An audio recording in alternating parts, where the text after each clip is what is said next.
Okay, welcome everybody. So I am going to talk to you about our agenda, just so you have an idea. We are having more of an open format today. Instead of a PowerPoint, we have people.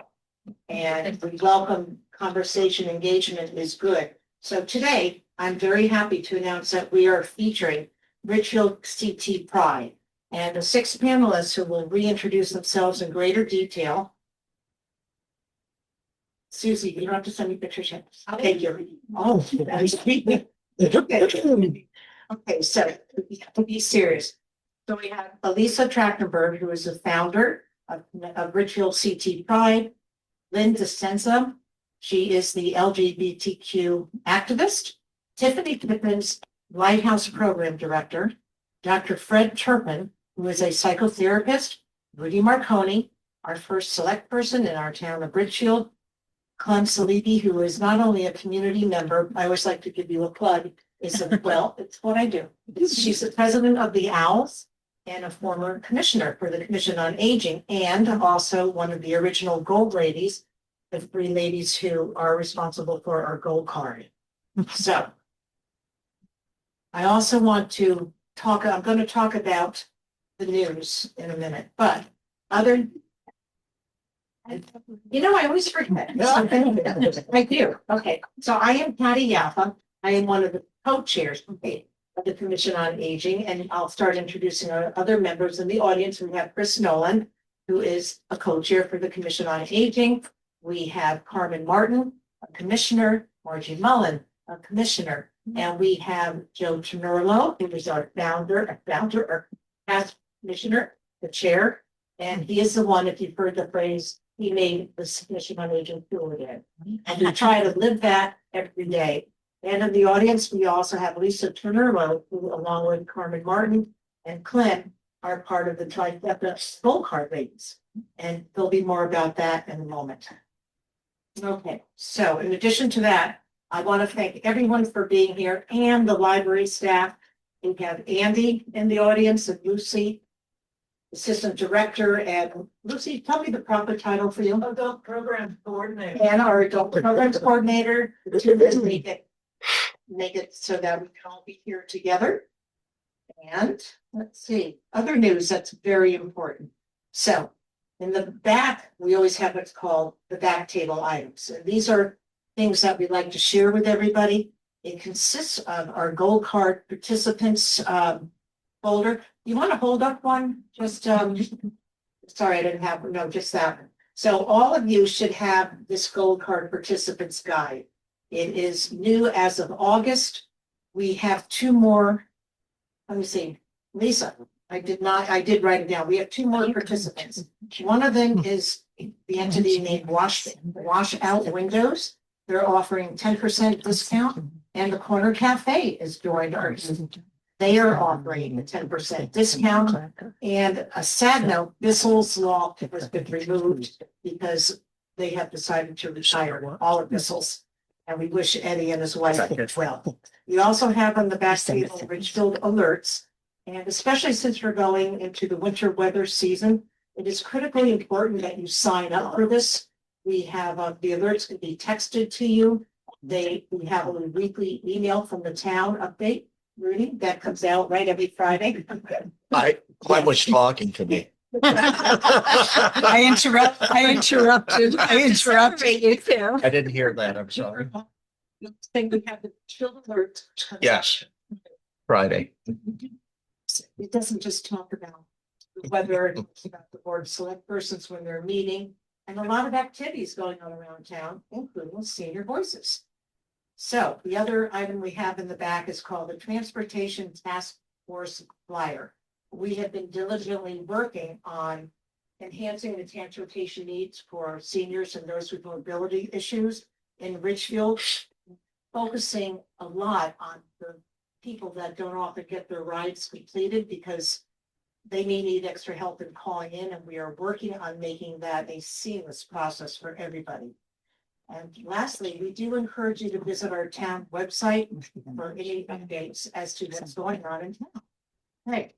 So now our featured events, Ridgefield Connecticut Pride, also we're saying, ask me anything, right? So again, this is something where we encourage everybody to speak. And Alisa, without further ado, I want you to go over who's in the panel. I'm gonna sit Okay. down and this is now your show. Okay, Okay, thank you. thank you. I'll be back up though. Okay.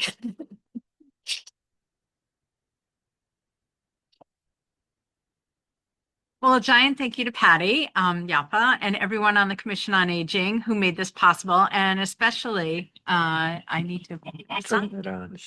Is it? Oh, it's on. Okay. Can you guys hear me? Okay, good. So I can do a big boomy voice anyway, and especially to Joe. So, who proposed the idea last year of having Ridgefield Pride come and present. So it's been a year in the making, and we're so grateful. And thank you also to Andy and Lucy from the library for hosting this. And most importantly, thank you to everybody who came out today on the panel. And coincidentally, it happens to be Transgender Awareness Week. I don't know if people knew that or not, but it is, and it was established really to help foster understanding about transgender people and the challenges that they face. So, and it goes from Thursday to Thursday, from the 13th until the 19th, and then it culminates in Transgender Day of Remembrance, which is more of a solemn kind of time where people remember those who were victims, transgender individuals who were victims of anti-trans violence. And there'll be actually 2 events happening, one tomorrow in Wilton and on the 20th, an observance in Bethel at Molten Java, and both of those are at 6:30 on their respective days. And anyway, so before we start, I'd just like to kind of take the temperature and see how many of you, with a raise of hands, so how many of you either have a family member or a friend or know someone who's part of the LGBTQ community? All right, well, Great. that just goes to prove what Joe said a while ago. So we were putting together this handy dandy brochure, and thank you, Lisa, as well, for your help with it. One of the things Joe said, he said, everybody knows someone who's part of the LGBTQ community, whether they realize it or not. So we're in a room full of people who happen to realize it, but which is great to know. But here in Ridgefield, there's approximately 2,400 LGBTQ individuals based on recent data, the census information. And of that, approximately 800 LGBTQ seniors. So anyway, in our small little town. And anyway, so Ridgefield Pride was founded in 2019, and our mission is really to foster belonging and to provide support and to celebrate the LGBTQ community in Ridgefield and beyond. And as part of this mission, we work to educate the public and to raise visibility and awareness, as both of these actions can really help to save lives. We offer both periodic and monthly programming, which includes support group for caregivers, friends, family, and loved ones of LGBTQ individuals. We also run an intergenerational game night monthly, and we run a variety of activities such as poetry contest, Pride Art Expo, hikes, oral history project. I see Stephen here. We did that, and thank you to the library also for having us here for that one. And so there's really a little something for everyone. And we also have a Friendsgiving event, which as of today got moved from 1 to 3, but it's a Saturday if anybody is interested. So just a little housekeeping for our panelists. For starters, you don't have to answer any questions you don't feel comfortable with. We just like to make sure everybody feels good about it. And we want this to be a conversation. So not just like me asking questions. So if there's something you want to ask to each other, if you hear something and you say, oh, you have a question for Lynn, then feel free to speak amongst yourselves as well. And at the end, we're going to have a Q&A period. So questions and answers. And as it's a smaller group, we're just going to go with a raise of hands. If you prefer to write your question on a card, there's cards on the back table at the Ridgefield Pride table, and you can get that and then you can hand it up. And I think Andy and Lucy are around and can collect them. Just hold them up if you have them. And so anyway, and we ask that, well, with this group, it looks like it's easy, but just being respectful because it's a wonderful group and we have wonderful panelists. So, so why I founded Ridgefield Pride years ago. So I have a soon to be 20-year-old. Yes, less than a month. And my daughter is trans and transitioned at 6 years old. And it was kind of like in hindsight, that we realized she'd known since 18 months old. And so if anybody has questions about that, you can feel free to ask during the Q&A time. But she definitely knew by 18 months old, and we didn't figure it out till a lot later. And our family has really worked hard to advocate for years to try and improve our schools and our community to make it more welcoming for everyone. My daughter, when she was younger, let's just say, was not exactly welcomed into the Ridgefield community. And so much so with the bullying every day that she tried to take her life at 6.5. So that was a lot of the impetus for making sure that Ridgefield is a safe place, not just for LGBTQ adults, but for everybody and for everyone, not just who are part of the LGBTQ community, but to make sure that everybody feels safe and welcome here. So on to our fabulous participants who we have, our panelists. So Lynn Discenza is actually, so in addition to being an activist, she's the founding member of both of PFLAG Waterbury, and she's the president of Stonewall Speakers. She's also a co-leader of Open Hearts LGBTQ Ministry at St. Patrick's, St. Anthony Roman Catholic Church, and the co-facilitator of our youth group, our youth support group, and our adult caregiver support group. She's also on the advisory board of Equality Connecticut, which is a statewide organization, and treasurer of Women in Aviation, and is a member of the New York City LGBTQ Interparish Collaborative. She identifies as transgender, pansexual, and has 3 biological children and a foster son. Fred Turpin grew up in the Midwest and lived in Ridgefield for over 25 years. He's a psychoanalyst, a marriage counselor, and relationship, I can't speak today, therapist, and was the first out gay clergy member in the history of Ridgefield. Pretty impressive. He's also an avid environmentalist, writes poetry, and lives with his husband, Cameron, who's here today. Yay! And they are also fortunate enough to be able to winter in Mexico. And Fred's worked with LGBTQ youth in town and has seen a lot of change over the years in terms of acceptance, which hopefully you'll be able to touch upon here. Tiffany is the program director of Kids in Crisis Lighthouse program. So Lighthouse is their LGBTQ youth program, and that falls under the Kids in Crisis umbrella. I see we have Denise here as well from Kids in Crisis.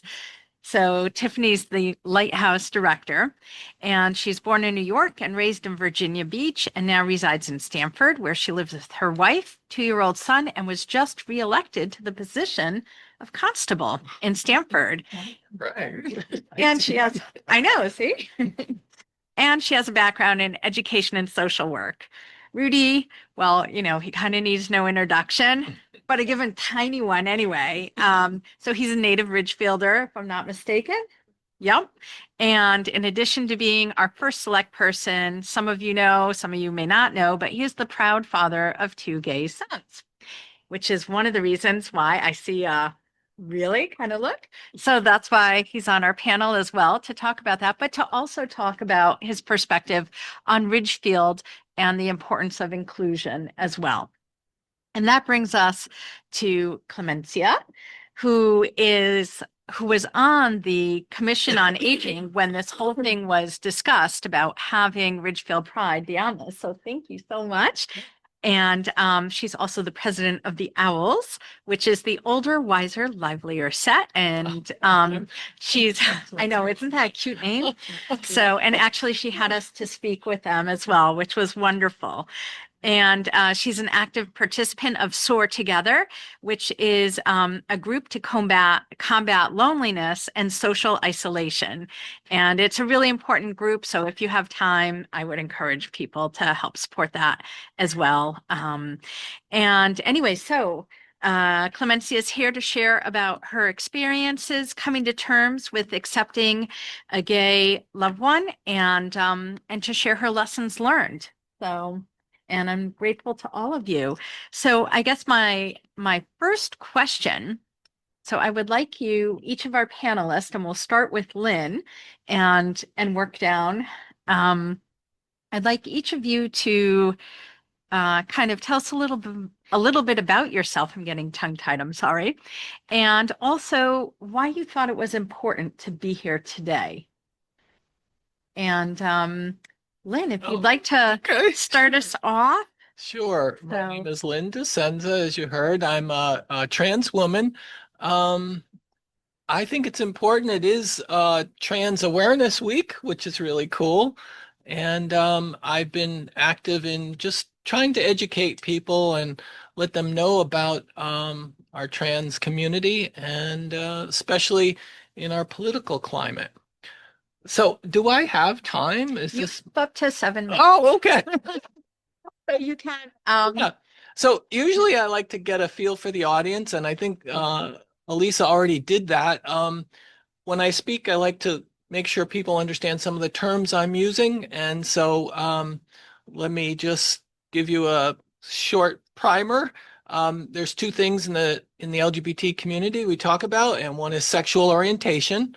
So those are our first three letters: lesbian, gay, bisexual, who you're attracted to, who you can relate to, who you emotionally find fulfillment with in relationship. So that's called sexual orientation, and that could be on one side, heterosexual, attracted to the opposite sex, or it could be homosexual, attracted to the same sex, or it could be somewhere in between, bisexual. I'm attracted to both men and women. So that's pretty common knowledge today. The other letters, trans, that's different. That has to do with our gender. And so a lot of people are, like, what does gender mean? So the easiest way for me is give an example. So a child is born and is assigned a sex at birth, generally based on their appearance of their genitalia. So if you're a penis, you're a boy. If you're a vagina, you're a girl. So that's their sex at birth. But what we've learned over the years is that there's another term called gender, and that is in our brain, how we feel as we grow up and grow into our identity. Some of us, like myself, feel more comfortable in an opposite gender. I feel I was assigned male at birth, but I feel more comfortable, more fulfilled, and living as a woman. So I'm trans woman. And some people are the opposite. They're born female, but during their life, they identify more with the gender of male. So they're trans men. Just like we have the two polar opposites in sexual orientation, gender also has a spectrum or a middle, and those are people referred to as non-binary.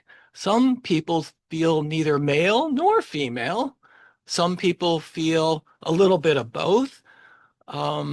As a facilitator for PFLAG, that's the organization of parents of friends and of lesbian and gay. It's a national organization. We support parents whose children come out as part of the LGBT community. And I had one of my parents say to me, my teenage child I don't know what gender they are until they come down for breakfast, depending on what they wear. If they're dressed as a male, then that day they feel male. They come down dressed as a girl, that day they feel like a woman. So there are people in the middle, just like we said for sexual orientation. So they're non-binary, and some feel neither male nor female, and they'll present just the way they feel unique. As president of Stonewall Speakers, that's an organization that's been around since 1988. We go into middle schools, high schools, colleges, libraries, churches with a panel of 3 LGBT speakers. We tell our coming out story, about 5 or 7 minutes, and then we do Q&A. And we've been doing this, again, since 1988. There's about 90 of us speakers. We're always looking for more speakers and looking for more places to speak. But I bring that up because I have someone who's an intersex speaker. And what does that mean? So an intersex person, she was born with ambiguous genitalia or both. They decided to sew up her vagina and raise her as a boy because she had a penis. So she had both genitalia, and that's not unusual. There's statistics that say there's as many intersex people as there are people with red hair. It's typically in the past, they've done an operation so they feel like that child could be raised more normally. Well, this woman was raised as a boy, but always felt like a girl. And during puberty, she developed breasts. And to her surprise, and it wasn't until her late 20s when she learned about trans people that she sought medical help. They did a test to see what her estrogen level was, and come to find out she has internal organs that are female. And so that's why she developed breasts. But she always felt in her head her gender was female. And so that kind of gives you an idea that it's in our heads, some small percentage of the population, 1% or so, that do not identify just the way they were born with the genitalia they were born with. They feel different. So that's a little bit of background. And as a Stonewall speaker, I usually tell my coming out story, and I'll just briefly give highlights because I think I've used my 5 minutes. It's all right, because I planned you in for later to tell that, so that's Yeah. I recently had my 50th high school reunion, and there were about 50 classmates, and I was like, okay, I only transitioned at age 62, which, 5 years ago. So here I am meeting my classmates.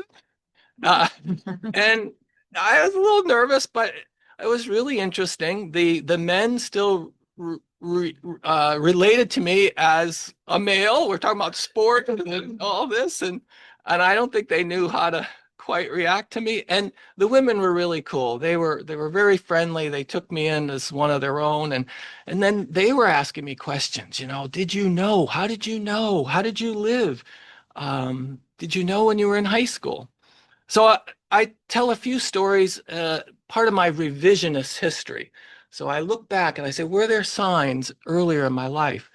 My earliest memory was 3 years old. I shared a room with my sister who was 3 years older than me.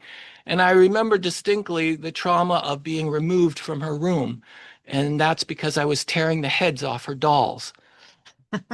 Maybe I was playing with them. Fast forward to 1st and 2nd grade.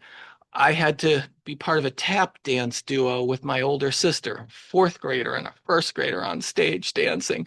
And I remember being backstage and seeing the girls in tutus and sequins and wondering, oh, I wish I could wear those outfits. I felt like a girl. Instead, I had a pink shirt. How that happened, I don't know.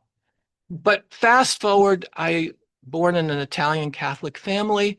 My 3 brothers and father were very much into athletics. I threw myself into athletics. I was athlete of the year my senior year in high school, 3-sport letterman. Went on to college and captain of a nationally ranked powerlifting team. So my life just progressed, and I married my wife shortly after college. We were married for 29 years. We have 3 children. They're adults now. I have 4 grandchildren. About 27 years into our marriage, we started growing apart. I came out as bisexual. That was a good excuse. We were divorced.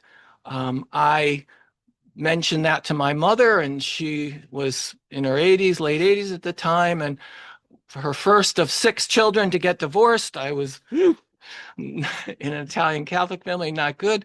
And then she said, "Oh, well, you're bisexual. You can marry another woman." Well, it didn't work out that way. I ended up in a same-sex relationship with another fella for 8 years. During that relationship, we took in a foster son who was gay. And it was during that time that I met my first trans woman. And I'm like, "Oh, you you were born male and now you're walking around as a female." That sounds interesting. I kind of left out a few details, but when I was growing up, I would go into my mother's room and put her clothes on in secret. And I'd look in the mirror, and I didn't know why I did that. I just did that. And I would put my penis between my legs and present, look at myself as a woman. But, and even with my wife, I would wear her clothes in secret, but I had no vocabulary. I didn't know what this meant. And you're raising a family, you have other obligations. But when I met my first trans woman, I was like, wow. So she became the best friend of me and my partner. And at one Halloween in 2018, I asked if she would do my makeup and if we could go out as 2 women. Um, and sure enough, I was like, whoa, this feels really great. And it was shortly after that that I came out to my same-sex partner and I said, I really want to transition. I feel this is me. And of course, that didn't work for a gay couple. We kind of broke up. But since then, I really felt good about myself and become an activist. I found a Catholic church, the only Catholic church in Connecticut that has an LGBT ministry. Um, I was a Eucharistic minister as a male, and then I transitioned in that parish, and nobody has misgendered me, and I just feel very welcome there. I met with Pope Francis last September as a group of 4 trans women, just so that the Pope could meet someone who's a Catholic and trans. And so I've been pretty active in that arena as well as in our community. And a side note, I am an aerospace engineer. I work for Pratt & Whitney in East Hartford, RTX, Pratt & Whitney. And that's hence the treasurer of the Women in Aviation, how that fits in. I live in Farmington, Connecticut, and I have been helping other trans women who have wanted to leave southern states to come to Connecticut.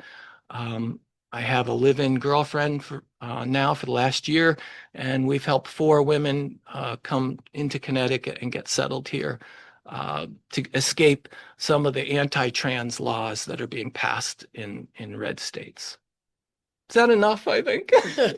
Ask me any question later.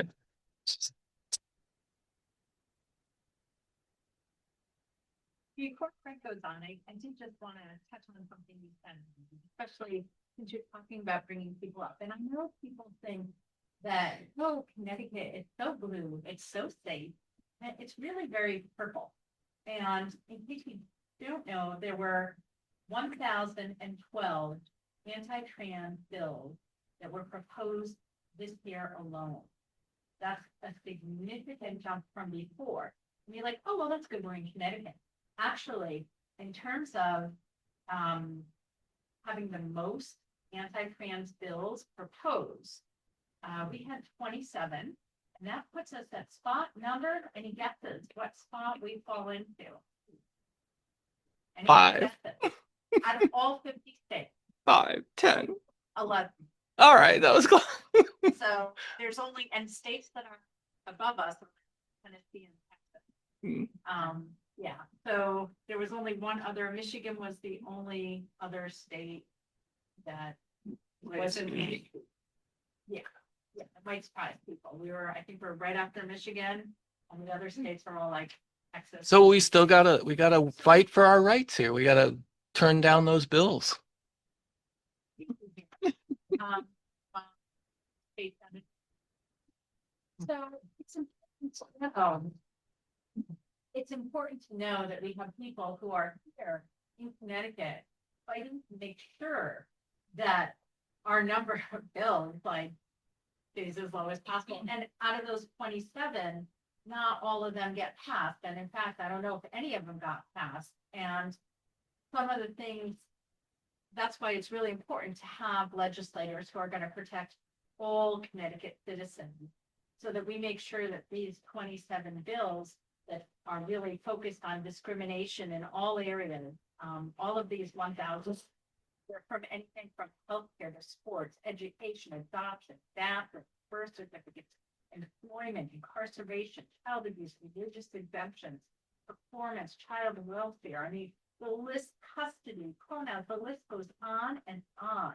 And so it is so important that we keep that in mind, and that we know what's going on, and we work to make sure everybody's included. And with that, then I'll turn it back to Pat. So thank you. Hearing you talk about your journey, I had a memory of when my daughter was 5 years old, and we took her to the ballet at the Met in New York City. And we got back on the Upper West Side to our apartment probably about 10:30, 11 o'clock at night, and pulled up in a cab. We got out of the cab, and coming on the crosswalk was a black man who was about 6'4", wearing high heels and dressed as a woman. I'd never seen him before. And my instinctive reaction was to take Laura's hand and head catty-cornered across the street to the front door of our apartment building. And Laura picked up on my superficial protective energy, and underneath that was my anxiety. She looked up at me and she said, "It's okay, Daddy. That's just the local transvestite." Oh my God, how old was she? 5 years old. And I'm thinking, oh my God, how does she know what a transvestite is? I grew up in a small rural community in Missouri, and sex was not talked about. Whether you were gay was I don't even remember anybody having any concern about homosexuality. But the same was basically true of heterosexuality. You were just supposed to be non-sexual until you got married. And that was about it. Living then for 4 years in Kansas City, 3 years in Louisville, 3 more years in Boston, and then moving to New York City, where I lived in Manhattan for 25 years. It got increasingly urban, increasingly anonymous, and when you have large groups of anonymous people, you can do anything you want to, and there will be other people who will welcome you into their community. So gay people tend to think of who's part of the family. And it's a very free sense to live in that kind of a culture. Eventually moving up to Ridgefield about 25 years ago, one of my first patients up here was a young young man in high school. And the term that he used for his experience in school was, "I'm radioactive." The boys don't want to be seen talking to me because they know I'm gay, and if I talk to them, people will think I'm gay too. So boys would reject him, And then girls would reject him because they wanted to please the heterosexual young men. He had a real tough time of it and felt excluded, rejected, judged, and very isolated.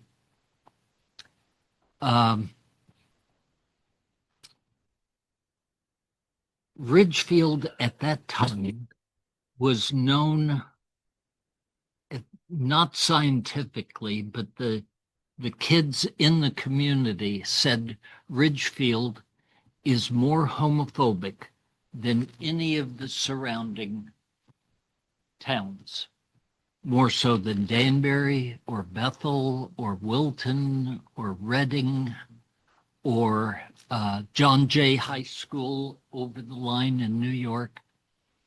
And they had a pretty good idea, but it had to do with the influence of a particular religious faith in town that was rejecting of gays, and there was a higher incidence of that particular religious group than would have been the case in any of the surrounding communities. I once had a patient who worked for a church in town and was invited to come in and preach on occasion. So over the years, I probably preached in this church about 10 times. And eventually, about 4 years ago, decided that my husband and I might want to join this church. And we attended for 5 or 6 weeks. Things seemed to be going very well. There were other gay people in the congregation. Wouldn't you know, the pastor came up and said, "I'm sorry, but we can't let you join this church. You just don't bring the right energy." So we haven't been back since.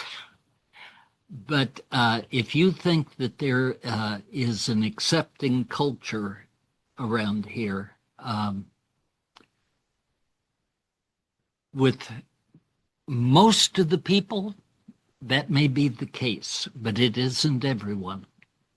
And you would be surprised, you would be shocked at some of the people in town that are well known for being anti-gay, and yet they are closeted gay men.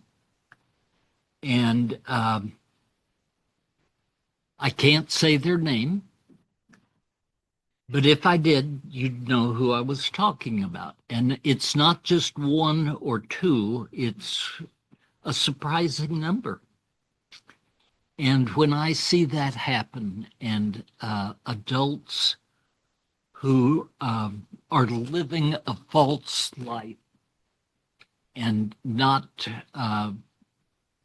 being open about an important part of who they identify as and who they present themselves as, it just makes me very, very sad. One of the primary struggles that I think every human being goes through is in the development of what Carl Jung said was a persona, or the part of yourself that you present to the public and the world, and how that often, in fact, to some degree, inevitably happens, that they give up some of their authenticity and honesty in order for reasons of safety and acceptance. And that has historically been a major issue in the gay community. And only after Stonewall in the 1960s in New York City was the gay community began to push back and say, we deserve to be treated as human beings and not just tossed off into the shadows of the world. So I think now we are seeing a higher number of people, especially in major urban areas, a higher percentage of people coming out as gay, bisexual, transgender, or gender fluid. And I'm not going to judge that. I'm just reporting that that seems to be happening in our culture, while at the same time, we are seeing a pushback against gay marriage. And everybody in the gay community is concerned about what the Supreme Court will be doing in the next year or two about whether or not the right to marry in all 50 states for same-sex couples will be retained by the Supreme Court.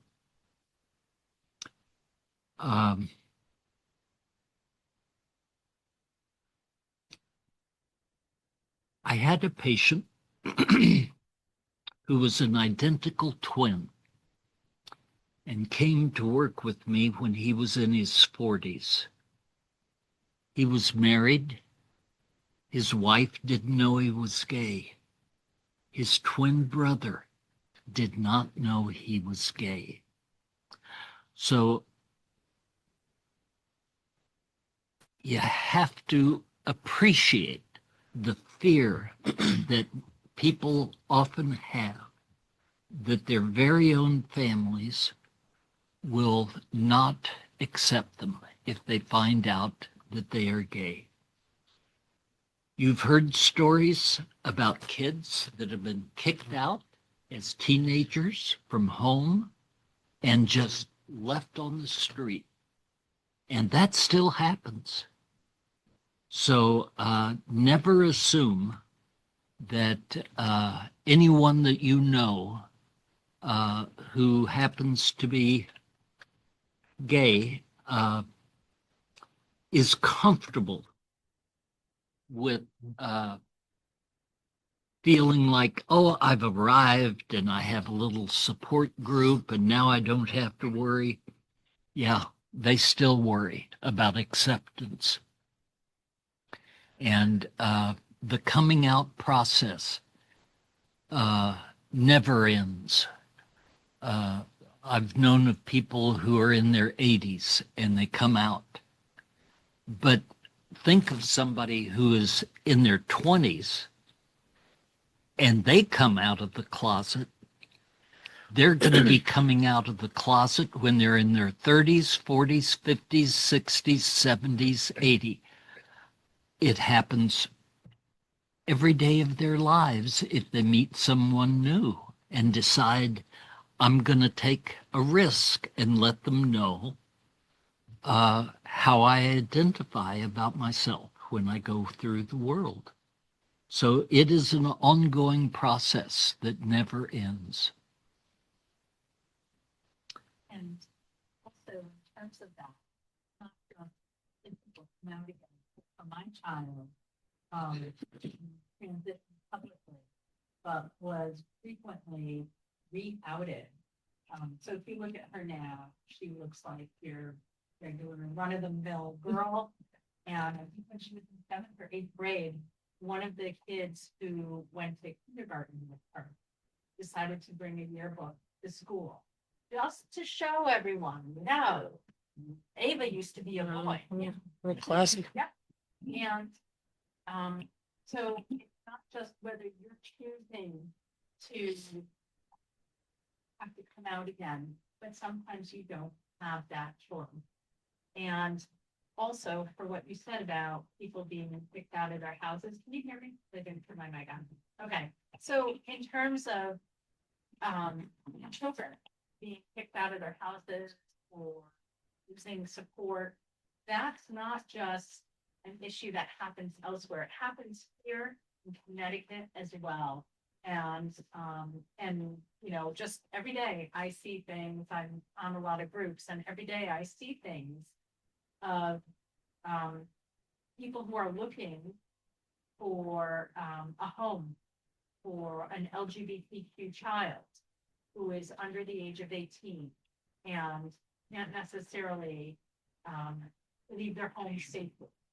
And it's very, heart-wrenching to see that. And some people are stuck staying in an abusive household, because they're not able to get the help they need.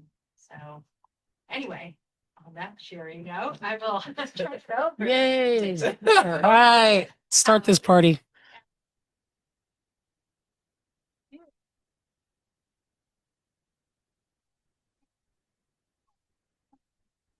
Age of 18.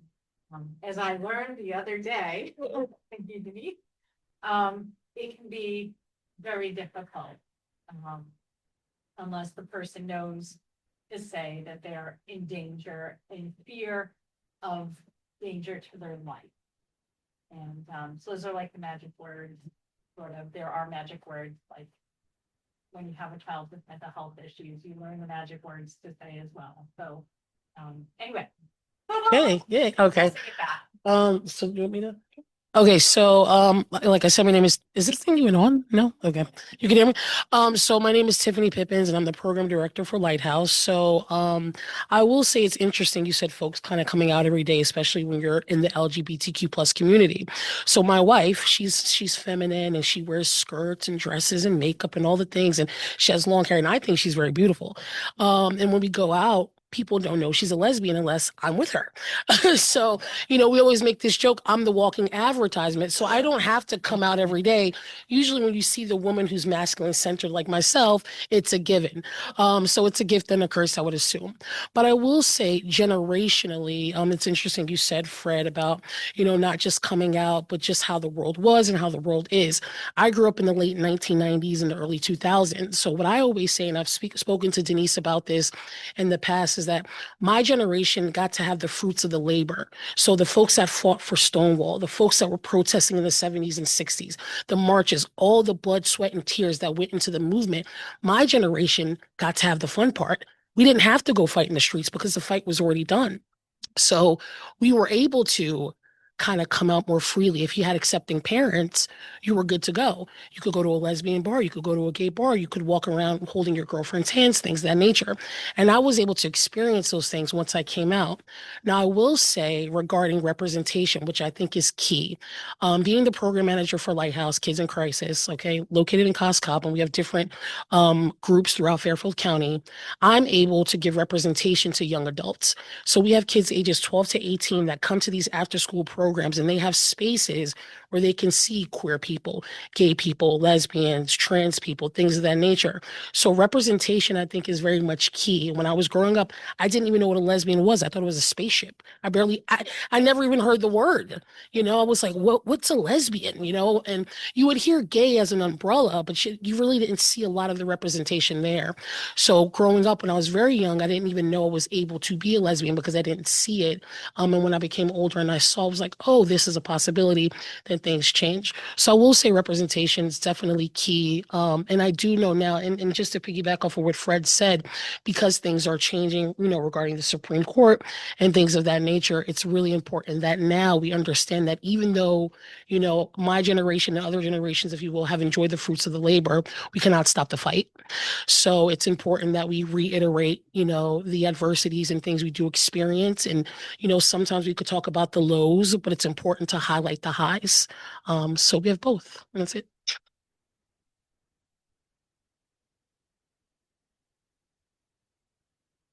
Yeah, thank you to the library, Lisa, what you do in our community. It's wonderful. My name is Rudy Marconi. I've been the first select person here in Ridgefield for a while, and 26 years. Yes. That's a while. Not a long, long time, but and I've enjoyed it. I've enjoyed it immensely. Having grown up here and raised in a community that was about 5,000 to 6,000 people then, times were different. But we did have gay people in town, and we did talk about it, and that was about the extent of it. And the talk was positive. It wasn't negative in my household, you know. We knew Mr. Olson and Mr. Ward, Jack Ward, who lived over on Peaceable Street, Ward Acres. Mr. Ward had a partner, Olaf Olson, and they donated an ambulance whenever we needed one. Back then, they were the big old Cadillacs, looked like a hearse more than anything else. But they were wonderful members of the community and very supportive of the community, and people supported them in turn. And it became almost like, yeah, they're great people. Wonderful people because they give back to their community. So growing up, I never had, I don't recall anyway in our community, and I'm sure it existed, but those, as it does today, there are people, as Fred was saying, and he didn't want to mention any names, but there are people who are still vehemently opposed to the fact that it may even exist. They refuse to admit it. But in my household, when I got married, my first son, Andrew, growing up, I remember getting hints, and I didn't understand them at the time. I didn't understand what his emotions were, what he was going through. I had never been through it. I had no experience with it. But he was beginning to feel different than the rest of the kids around him. And as a result, he was bullied. Today, you would call it bullying, but he didn't have many friends. And I said, living in Boston at the time, I said, well, I know exactly where he needs to go. He needs to go to BC High, Boston Catholic High School, Boston College, right, with the Jesuits. And that was probably the worst thing I could have done. And I remember going there one day, talking to one of the priests, and he said, you know, Mr. Marconi, he said, you have a really good boy. And I said, well, thank you. He is. He said, but he doesn't fit here. And I said, what do you mean he doesn't fit here? He said, well, he's not an athlete. I said, I know he isn't. So what's that have to do with being at BCI? Well, he's not an athlete. We have a lot of athletes here, but he's also not a great student. So therefore, he falls in the middle, and he kind of falls through the cracks here, which was their way of telling me they didn't want him at that school. That's the bottom line, right? So I was, at that point, we had gotten divorced, and I was living here. And I remember he came to visit. He was always down here all the time. And he said, can we go for a ride? And I said, sure. So he said, take a right, take a left. And we're way up in Ridgebury. And I said to him, Andrew, where the hell are we going? I'm driving around here, and I hate that. I need to know where I'm going all the time. And he drove into Worcester School. And I said, what are we doing here? He said, I've been accepted. I said, what do you mean you've been accepted? He said, I applied. I took a bus now and got in. Will you pay for me? And I said, that's an awful lot right now, because it was a boarding school back then, Worcester was. And of course I did. And that was the beginning of education costing a lot of money. I can't believe what parents have to do today, but Andrew found himself at Worcester. And he had a great community, a very accepting community. So I was glad to see that he began to fall into life where he felt most comfortable. But it took a while.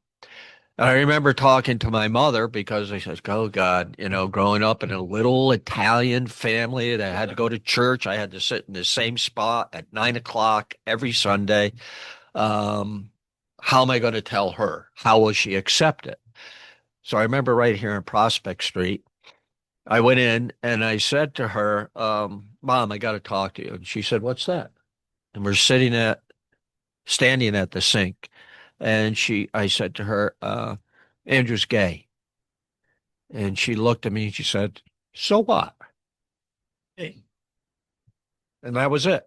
And she accepted him forever. My second son, Jason, was easier to deal with in terms that I could see and understand now, because I had that experience as a parent, what his direction was in life, which was fine. He went to a boarding school, did very well, went on to Vanderbilt, has a job out in LA, functions, is a wonderful life. Thank you. I have a few tears. I'm emotional. He has done very well, and we're pretty close family. Although Alex, who is the youngest boy of the three brothers, I don't know where he came from. He is as far right as you can go. Oh yeah. Oh yeah. But he has brothers and he understands homosexuality. He understands gay people. He understands all of it and he tolerates it because he loves his brothers. So, although he's far right and Andrew's far left and Jason's over to the left, it's really a mixed family politically. We do not discuss politics during the holidays, and I think that's good advice for all of us, right? But my experience with sexuality, as a dad, as a father, as a husband, and working through that and supporting your children, I think the most important thing, uh, it transcends politics and any other issue you can bring into the equation, but it doesn't transcend love. And love is the common denominator, and you have to hang on to that.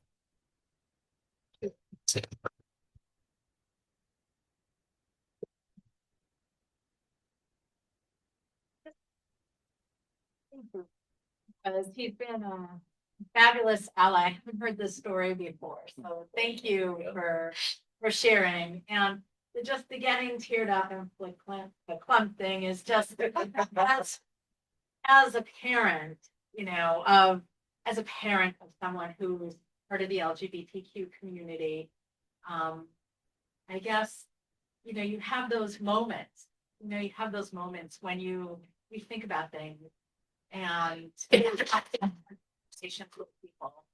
And it's hard sometimes when you think back on how people treated, I'm gonna get myself off here, how people treated your child and what they went through. And And so my daughter probably was around the time that child that you had who talked to you. And it was really tough back in Ridgefield at that time.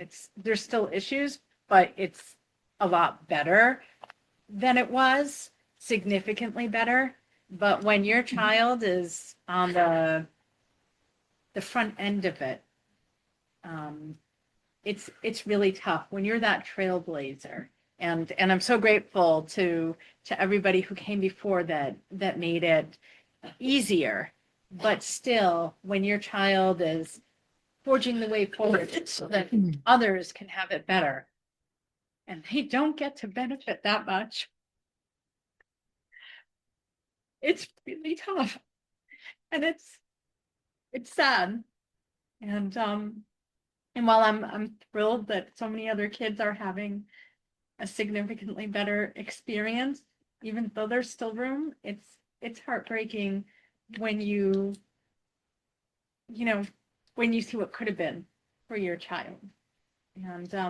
And with everything that's going on politically right now, and the government looking to continually out my child with passport and identification and trying to remove all of her medical care. I mean, thank God she's 19, but if she were 18, my heart goes out to all of the parents who have young kids right now. My child is, she has her own issues, but she's way better off than she would have been because she had access to gender affirming healthcare, which is life-saving. There's no other way to describe it. It's life-saving. And to think, had she been 1 year younger, that she would not necessarily have access here in Connecticut. Okay, here in Connecticut, our department state, she would not have access. And there are so many parents in town who are going through this right now. And one of the things that they found was that having your child transition with a peer group, and transition doesn't mean everybody goes out and they have gender affirming surgery. transition is something as simple as, it can be as simple as letting your hair grow and starting to wear dresses, because my daughter didn't want to be seen as the boy in a dress, so she waited till her hair grew. But there's so many forms, and it's just devastating to think of what the parents have to go through, and the children as well, knowing that they'll go through puberty, the puberty that they don't identify with. And a lot of that stuff, it's not reversible. Puberty blockers, for those who don't know, are reversible. And a lot of people, like with precocious puberty, they dole them out like there's no tomorrow. If your kid has precocious puberty, they're that textbook girl in fourth grade, they get them. And to withhold medication that can significantly improve a child's life and has been used for, I think it's like decades at this point, and proven to be safe for youth because they use it for so many other things, is just outrageous. I don't even know. It's like a travesty. So anyway, yes. Oh, okay. So, and now we have Clem to share with us her experience as well. My name is Clemencia Saleeby. I am a retired New York City Board of Education teacher. Can you hear me? Yeah. Oh, okay. And, I'm here today because I have a niece, Judy, who was born in 1964. I was in the hospital when she was born, and I loved her desperately. I have to look at my paper because I'm old and I forget now.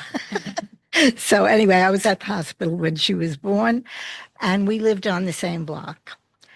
I saw her constantly until she was maybe the age of 14 or 15. At the age of 14, she started to rebel against everybody. She drank. She stayed out late at night. She caused her mother and father terrible, terrible problems. We had policemen coming to the door, and they did not know what to do with her. When she finished high school and went to college, she stopped all of that malicious kind of trouble. And she got a job after college and moved to Carroll Gardens in Brooklyn, which was a community of LGBTQ people. And she would come back and visit. And whenever she came back, she would come with her friend Jill. So one day, Judy came home alone and spoke to her mother and told her mother that she was a lesbian. And she said, "Mom, I'm coming back tomorrow because I don't know how to tell my father. I don't know what he'll do when I tell him."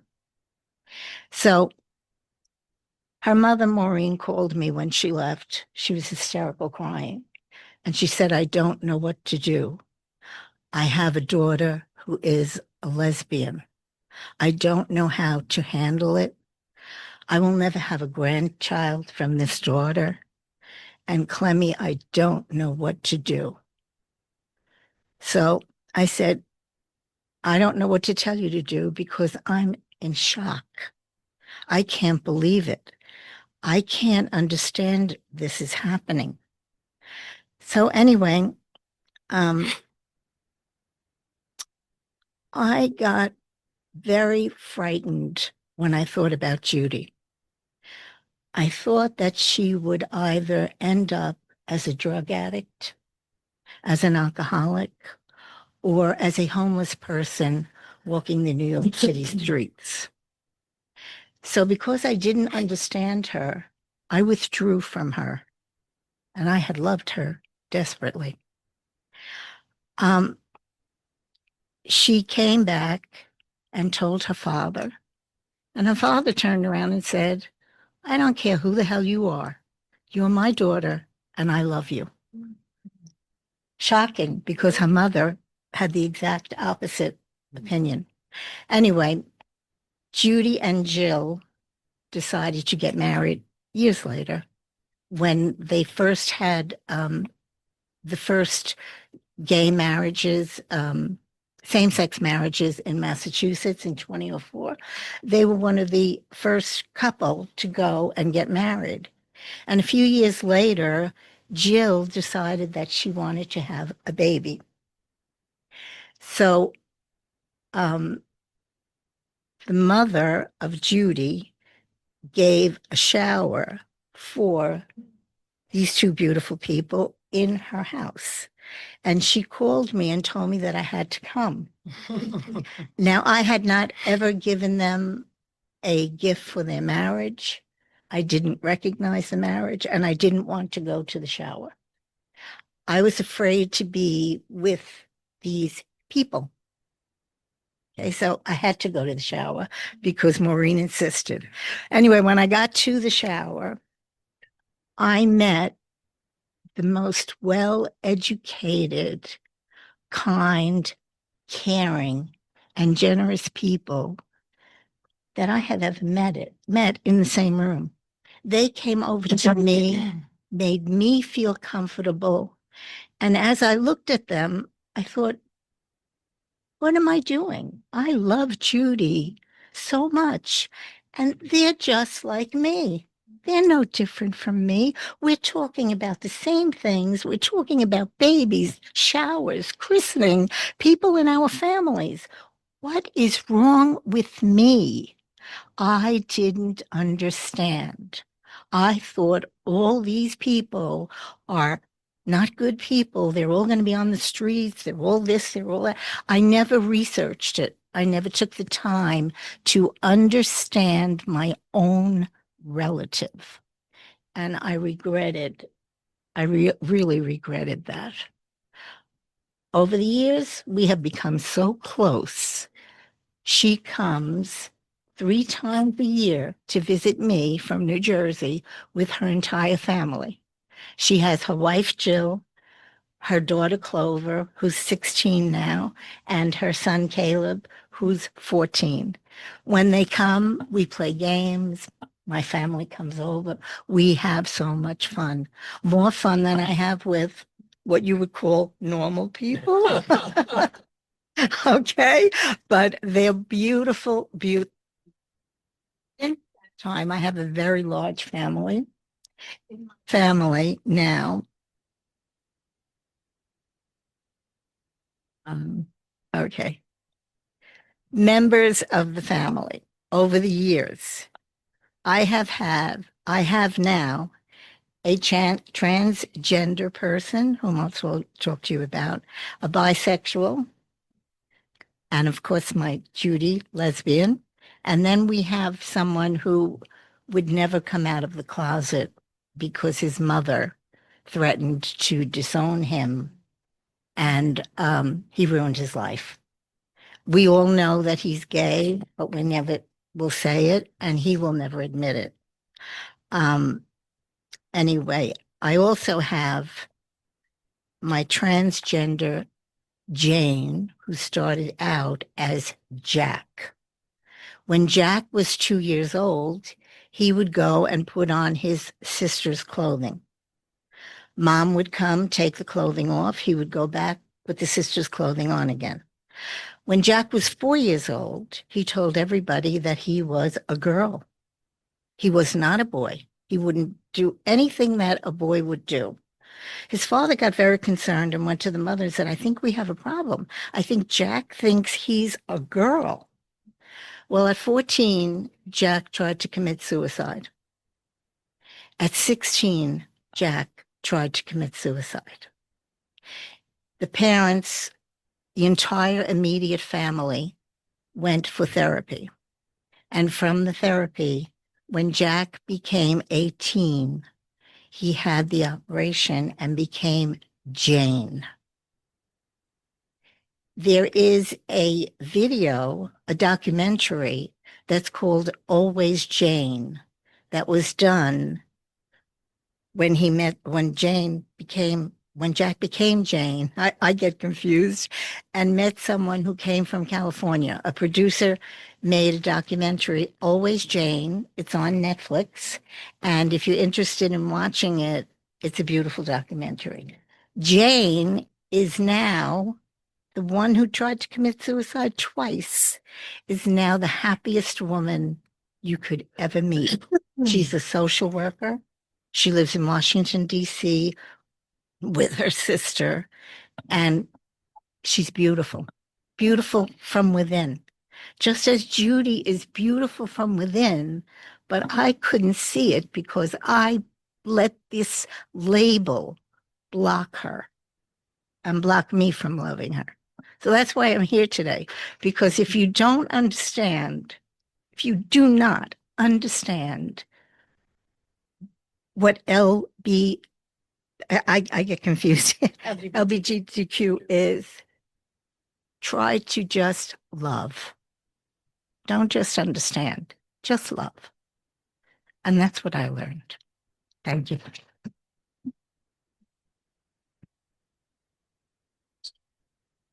Oh, also, I know that you have a really good, well-organized community here, but I'd like to know what it was like when you first started. Can you tell me when your community first started, when you first came here, how did you feel here in Ridgefield? Was it as good as it is now? No, it's gotten better and better. It's been gradual. I think that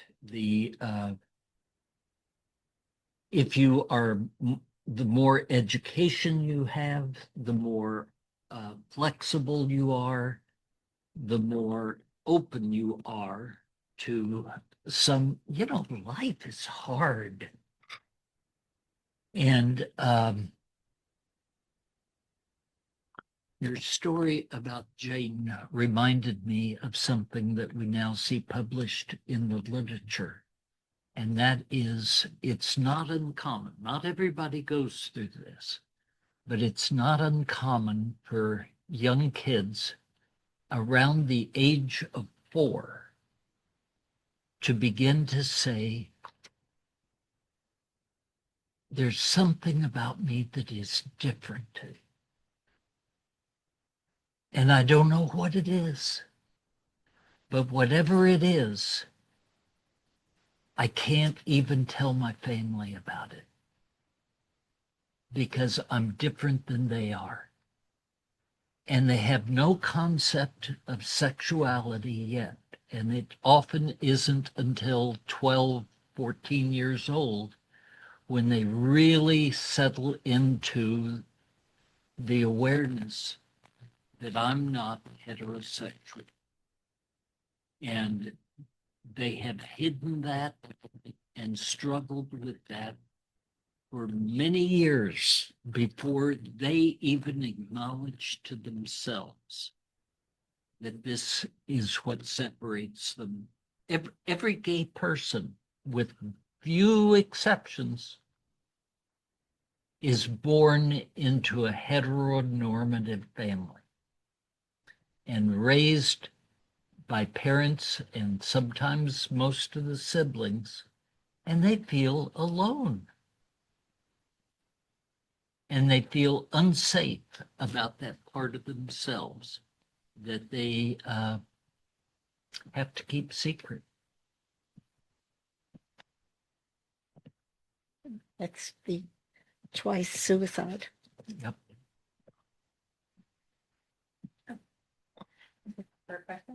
Yeah, I think so. Okay. Sorry, I left my phone there. Sorry for don't be sorry for me. This was all wonderful. And I'm not ending it. I just want to say what one that after you all finish talking, it's beyond or in addition to the love of common sense. What you're suggesting people ought to be aware of, common sense and courtesy. And at this time, before I questions and answers, conversation, if you will, I did want to tell everybody, because I absolutely love having a nice audience every time. It's great for the community. We are not having senior voices in December due to the holidays and really busy lives and everything just going by at once. We will start again in January. There will be, that's our website will be updated with, I think, at least 6 months worth of senior voice presenters. And in January, we're having someone discuss the status of bills and beyond. And there'll be more clarification and of course our flowers. Information on that. I'm going to say thank you now to the library and to Alisa and your panel. I mean, really great. And I'm glad to meet all of you. And for those who have traveled, thank you for coming. And please have your questions. Come up, sit down, whatever it is. And do we have any questions immediately just to get this started? Or do you have questions? Oh, we got it. We have some. Oh, okay.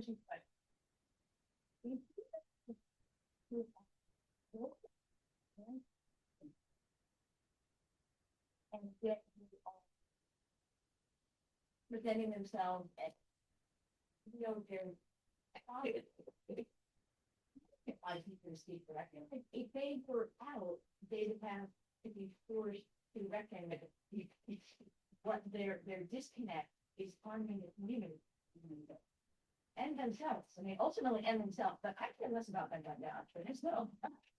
I mean, I'm thinking of the community that it would make them have to kind of reconcile it. I know that's no cheat, and I know you did that role, if you wanted to. One of the issues for me is how do I find this out? It's almost always from a patient. And anything that is said in my office, I have to keep my professional confidentiality. So I can't go to that person and say, I know what's going on with you. I can't reveal their identity or anything. I will say, and I just want to kind of jump in here. Oftentimes people assume if you're gay, you want to be out. Some folks don't want to come out. Some people grapple with it inside. So it's not necessarily something they want to explore. I know there are folks that feel comfortable in their closets because it's safe for them. And that sometimes is a stigma that people assume, well, you could come out, it's safe, and people say it's okay, and there's all these gender affirming, entities, if you will. But sometimes it's something that's going on intrinsically and it's from within. Yeah. Well, sure, yeah. Well, yeah. Yeah. Well, we just have to.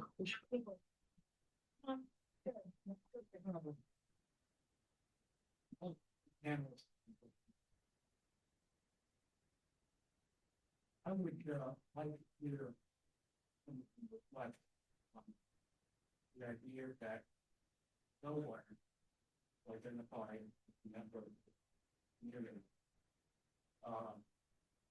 really escapes what they've been doing in the other part of their life.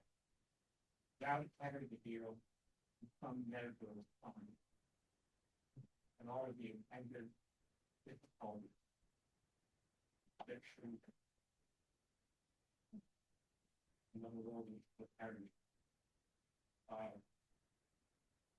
Based on everything always really pointed to the emergence of that reason, I would submit that people know and I'd love to hear your perspective on best ways of how this managed for the equipment for us. Well, I can speak personally. I can't speak for anyone else, but Andrew is now married, has a great relationship with Ed. He's my son-in-law. I love him as much as I love Andrew. They adopted 3 boys who were all blood brothers, had the same mom, and have raised them for 15 years to where they're in college now, 2 of them anyway. that's a success, I think, but you have to be there supporting it. Does the fact that I don't like to refer to them as maybe being outside the norm. To me, they're not. They're people. They're living their lives. Um, I think they're a definite contribution to society versus some other people you see in this world. They're positive. They're having a positive impact. Jason in LA, the same thing for him. He has his group of friends and lives a great life there and is definitely making a contribution to society. And we support that, support it 100%. Have love. I think Clem mentioned. Uh, Love is probably the most consistent need that we all have, regardless of our sexuality. So if you can maintain that relationship, there are going to be some bumps, but I think there are bumps in the road for everyone. Even my other son, who is as right can be, he too has had his bumps in the road, but he's doing very well in life because he knows he has the love of his parents, that we support him. And I think that's perhaps the most important thing in terms of going forward through life after you make it through those younger years and they get their feet under them, support them 100%, be there for whatever their needs are. But again, at the risk of being repetitious, let them know you love them. Yeah, I was going to mention about my gay foster son that I took in at age 16. He had been in group homes and had abusive parents that DCF took him away from his parents when he was 4. And, being with us, a loving same-sex couple, getting him through high school. He went to college. He got a presidential scholarship. He's working, he's engaged, and he's having a wonderful life. So it's possible to overcome trauma, just like a heteronormative person or a cisgender person. But it takes time and it takes love. I would agree with that. Yeah, I would like to jump into. I agree with what Rudy said. He's 100% correct. I know growing up when I came out, I had 2 very supportive parents. My mother and father have been very supportive of my lifestyle. And when I would enter the world, I didn't have to necessarily worry about the world loving me because they loved me. So it wasn't something I was yearning for or needed. I already had that acceptance at home. I already had that foundation, and it made me able to be a productive member of society. So yeah, it's the foundation and it's the love to help with those traumas, if you will.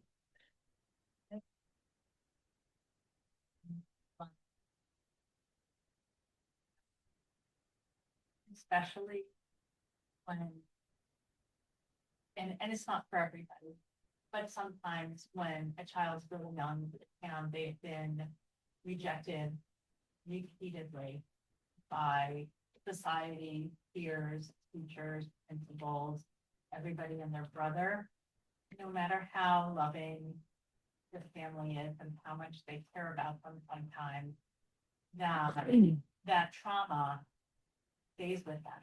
And a lot of it depends on someone's makeup and their disposition and whether they're able to get through it. And it's hard. And you can see sometimes that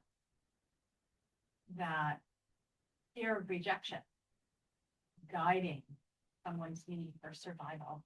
And it can be tough. So I think absolutely love is the most important thing. And when you think about where people would be if they just had the rejection and they didn't have the love. Yeah. Not to be Debbie Downer. Question? Yeah. The one that had a 41-year-old.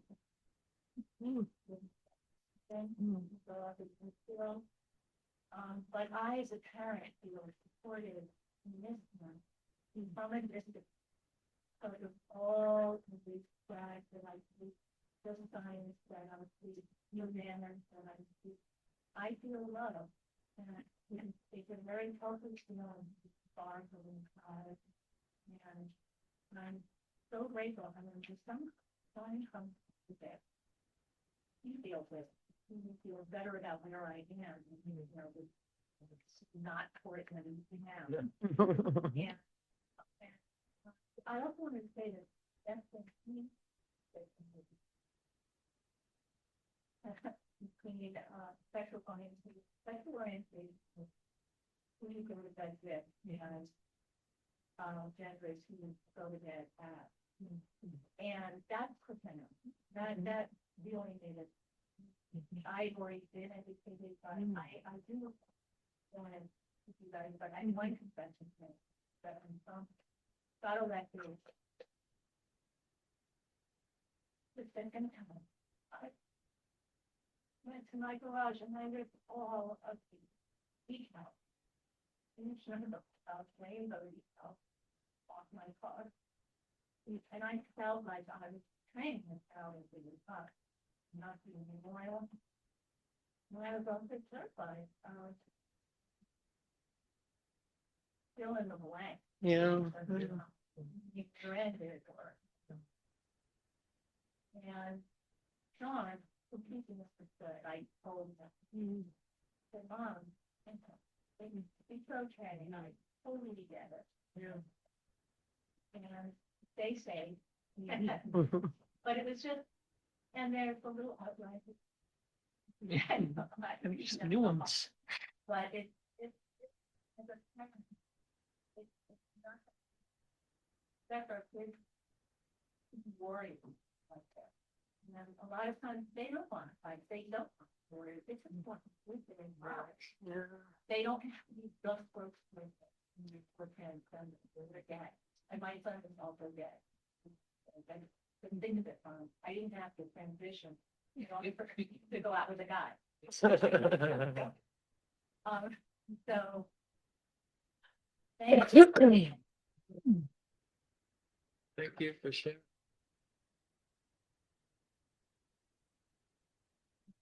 I want to again thank everybody coming for being here. It's very awesome panel, and we can have time for come on down, talk amongst yourselves, have some like before we get kicked out.